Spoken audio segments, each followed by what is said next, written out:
Hello everyone, কেমন আছো তোমরা সবাই? অনেক দিন বাদে তোমাদের সাথে ভিডিও করছি। আর আজকের ভিডিওটা সিরিয়াসলি অন্যরকম। মেনলি আর্ট কলেজের এন্ট্রান্স এক্সামের ভিডিও অলরেডি এই বছরের মতো শেষ।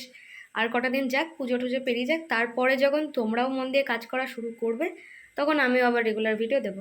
এখন সবে সবে আর্ট কলেজ পাওনি বা যারা পেয়েছো তাদের তো হয়ে গেল, যারা পাওনি তাদের এখন মানে অনেক রকম প্রবলেম, যেমন নতুন কলেজ, সেখানে গিয়ে নিজেদেরকে অ্যাডজাস্ট করা, কাজ করতে না পারা, পুজো আসছে, পুজোর শপিং, এই সেই করে অক্টোবর নভেম্বর যাবে।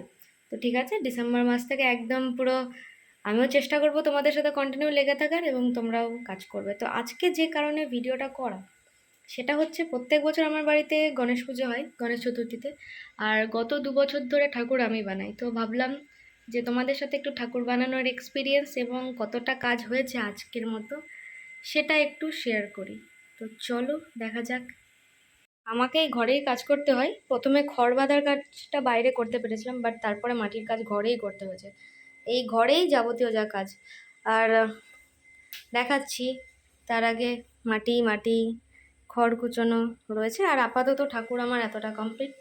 ফার্স্ট যে আমার ঠাকুরটা ছিল সেটা ধরো এই শান থেকে এতটা উঁচু, মানে এইটুকু এতটা হাইটে হয়েছিল। তারপরের বার লাস্ট ইয়ার এতটা হাইট করলাম। আর এটা হচ্ছে এই বছরের। তো এইটাই আমি আপাতত দেখাবো, আর এরপরে একদম আসবো ফাইনাল লুকে। তো মাথাটা সামনে ওয়েট পাচ্ছে বলে অনেকটা দুবার দুবার ক্র্যাক ধরেছে। And I am not a pro sculptor, তো যতটা পারি চেষ্টা করছি। আর আগের কাজগুলো তোমাদেরকে দেখাবো। এটা হচ্ছে আমার গনু বাবা, ঠিক আছে, তোমাদেরকে দেখালাম। যাও, এখানে রয়েছে একদম পুরো গঙ্গার মাটি, সফট একদম ব্ল্যাক গঙ্গার মাটি। আর এই কাজটা আমি মোটামুটি পলি মাটি দিয়ে করেছি, বাড়িতে যেটা ছিল তার সাথে খড় কুচনো এসব দিয়ে। এরপরে নেক্সট ডিটেলসগুলো চেষ্টা করবো কি ওই মাটিটা দিয়েই করবো, যেটা গঙ্গা মাটিটা রয়েছে, কারণ ওই মাটিটা জাস্ট দারুণ।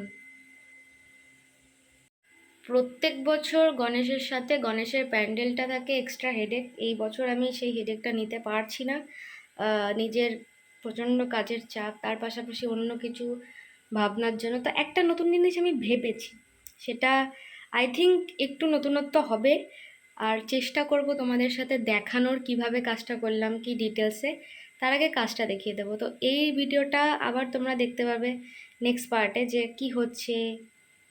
তো জাস্ট কাজটা করছিলাম, তোমাদের সাথে শেয়ার করলাম। এরপর একটা নেক্সট বড় আবার কাজ আছে, সেটা নিয়ে নয় পরে আলোচনা করা যাবে।